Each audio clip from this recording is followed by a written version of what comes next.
के के travels याच्यापासून माझी travelling last 10 वर्षापासून आहे.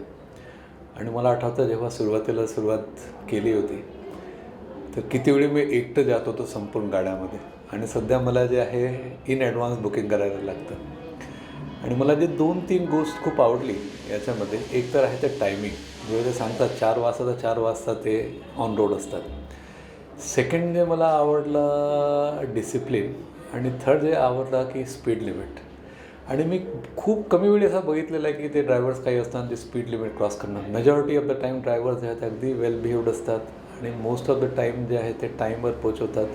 आणि त्यांचं जे कॅल्क्युलेशन असतं ते अगदी अचूक असतं.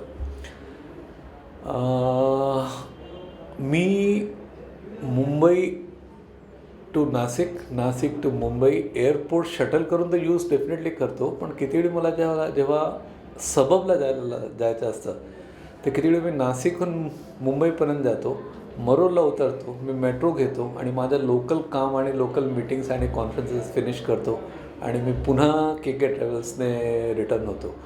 आणि मला असं वाटतं की हे आपल्या सिटीसाठी के के ट्रॅव्हल्स जे आहे ते they are a big bone.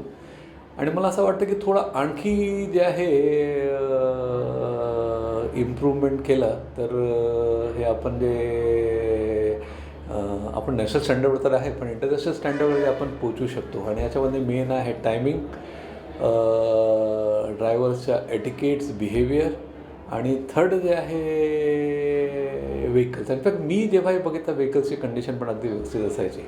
तर हे 10 वर्ष कंप्लीट केल्यावर मी त्यांना स्वतः धन्यवाद पण सांगतो आणि त्याला मी माझ्या साईडने बेस्ट विशेस पण देतो. आणि भविष्यामध्ये तुम्ही आता दर 2-2 तासांनी सर्व्हिसेस आहे, तुम्ही दर 1-1 तासाने सर्व्हिसेस करा. इनफॅक्ट आम्हाला अशी फिलिंग येऊ द्या की the moment we are out of the airport station किंवा एअरपोर्टपासून बाहेर आम्ही आलो तर के के ट्रॅव्हल्सची ची शटल सर्व्हिस आमच्यासाठी अवेलेबल आहे.